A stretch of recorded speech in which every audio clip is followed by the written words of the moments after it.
मंडळी, तोंडी लावण्यासाठी आपण आज मिरची बनवणार आहे। त्यासाठी मी फिक्क्या मिरच्या स्वच्छ धुवून कट केल्या आहे। दोन तीन लिंब, थोडीशी लसणाची पाकळ्या। चला आता फोडणी देऊया। एका पातेल्यात थोडंसं तेल टाकू, 1 चम्मच मोहरी तडतडली, 1 चम्मच जिरा, 3 लसणाच्या पाकळ्या, 1 चम्मच हळद, मिरच्या छान याला हलवून घेऊया।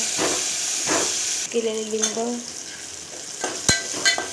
हलवून घेऊया 5 मिनिटं। अर्धा चम्मच मीठ, थोडंसं पाणी टाकूया, टाकून 5 मिनिटं झाकून ठेवूया।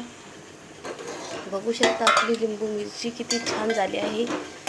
कशी वाटली तोंडी लावण्यासाठी, एकदम परफेक्ट आहे। बघू शकता मंडळी, थोडंसं पाणी ठेवायचं याच्यामध्ये, एकदम चविष्ट लागते। हे बघू शकता कशी वाटली लिंबू मिरची, कमेंट करून नक्की सांगा। व्हिडिओला लाईक, शेअर, सबस्क्राईब करा। हे बघू शकता एकदम रसिली झाली आहे।